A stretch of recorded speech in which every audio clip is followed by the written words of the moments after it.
Bismillahirrahmanirrahim. Assalamualaikum warahmatullahi wabarakatuh. Perkenalkan, nama saya Ujang Herlan dari TI 22F dengan NIM 2022 0040040028. Di sini saya akan sedikit menjelaskan tentang komunikasi antar proses dalam pengolahan data. Nah, pendahuluan. Pengolahan data adalah tahapan krusial dalam memproses informasi dalam konteks teknologi informasi. Saat kita berbicara tentang pengolahan data, seringkali melibatkan kerjasama antar berbagai komponen lunak yang berfungsi sebagai proses.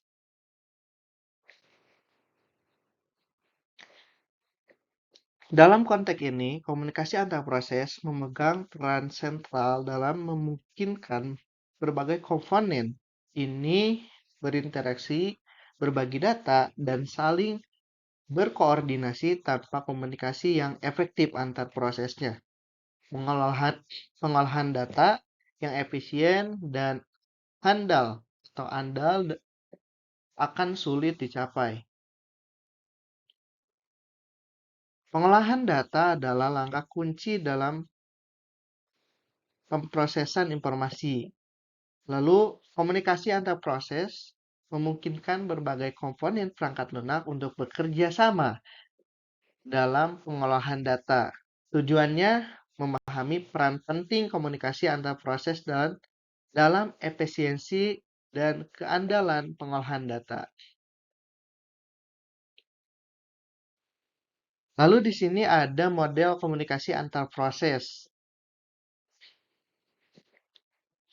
Di sini saya mengambil 3 model komunikasi antar proses. Yang pertama ada publish subscribe, di mana publish subscribe ini adalah sistem yang berlangganan untuk menerima dan pembaruan ketika data berubah. Lalu yang kedua ada client server, di mana client server ini yaitu interaksi antar klien yang meminta layanan dan server yang menyediakannya.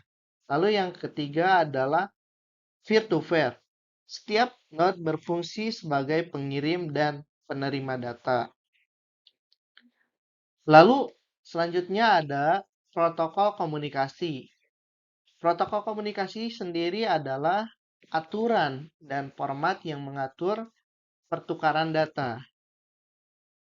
Di sini saya ngambil 2 contoh protokol yang sering muncul dalam kehidupan sehari-hari, yaitu yang pertama ada HTTP atau Hypertext Transport Protocol, yaitu ada pada tampilan atau ketika kita ingin mengakses suatu website di mana ada HTTP atau HTTPS. Di sini saya mengambil HTTP, yaitu HTTP sendiri berfungsi atau HTTP adalah dasar dari World atau dari World Wide Web dan digunakan untuk mengirimkan halaman dari server ke browser. Jadi dengan adanya HTTP ini merupakan atau yang digunakan untuk mengirimkan halaman web dari server ke browser. Lalu yang kedua, di sini saya mengambil TCP atau IP, Transmission Control atau Internet Protocol, di mana protokol ini adalah dasar dari internet modern. TCP bertanggung jawab atas pengiriman data yang andal antara 2 perangkat, sementara IP menangani pengalamatan dan routing data di seluruh jaringan. Lalu selanjutnya ada interaksi antar proses dalam sistem terdistribusi. Sedikit mengulang, sistem terdistribusi adalah paradigma perangkat lunak di mana komponen-komponen terbesar di berbagai lokasi fisik yang terhubung melalui jaringan. Komunikasi ini berarti bahwa dalam sistem terdistribusi, proses yang membentuk sistem tersebut dapat berjalan pada mesin yang berbeda di seluruh dunia atau di dalam pusat data yang luas. Nah, apa sih berkaitan dengan sistem basis data? Nah, salah satu contoh yang paling umum dari sistem terdistribusi adalah sistem basis data terdistribusi. Dalam sistem ini, basis data besar dibagi menjadi beberapa bagian yang ditempatkan di berbagai server yang berbeda.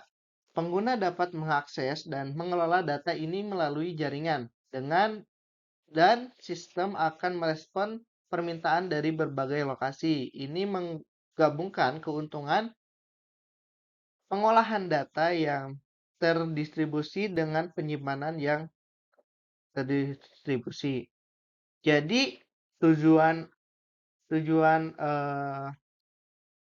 interaksi antar proses dalam sistem terdistribusi ini adalah untuk membagi-bagi dalam beberapa bagian sehingga nanti untuk mengelola data ini lebih mudah atau lebih efisien.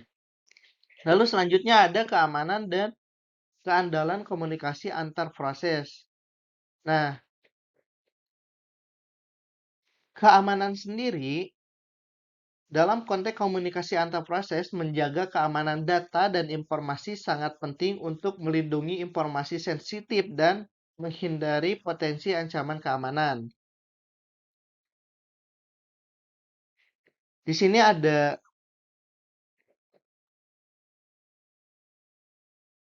beberapa strategi untuk mengamankan data yang kita buat.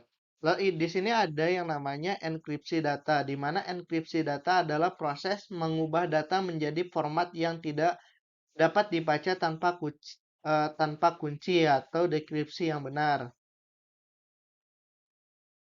Lalu yang kedua ada autentikasi pengguna dan otorisasi akses, di mana autentik ini adalah proses memverifikasi identitas pengguna atau identitas yang berkomunikasi. Lalu ada keandalan. Keandalan juga merupakan aspek kunci dan komunikasi antar proses ini memastikan bahwa data tidak hilang, rusak, atau terganggu selama proses komunikasi. Lalu ada manajemen kesalahan dan pemulihan data. Dalam kasus, mekanisme dapat mendeteksi, melaporkan, dan mengatasi kesalahan tersebut. Lalu ada penggunaan teknik redundasi melibatkan penyalinan data. Selanjutnya ada studi kasus.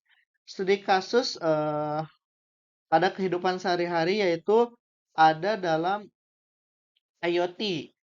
IoT sendiri telah mengubah cara berbagai perangkat terhubung dalam berbagai aspek kehidupan kita, menciptakan ekosistem di mana perangkat elektronik, kendaraan, bahkan perangkat rumah tangga dapat berkomunikasi satu sama lain untuk menghasilkan pengalaman yang lebih pintar, efisien, dan nyaman. Salah satu aspek penting dari IoT adalah komunikasi antar perangkat atau komunikasi antar proses. Contoh bagaimana perangkat pintar berkomunikasi dalam rumah pintar. Di sini saya punya satu contoh penggunaan IoT dalam kehidupan sehari-hari yaitu dalam studi kasus rumah pintar.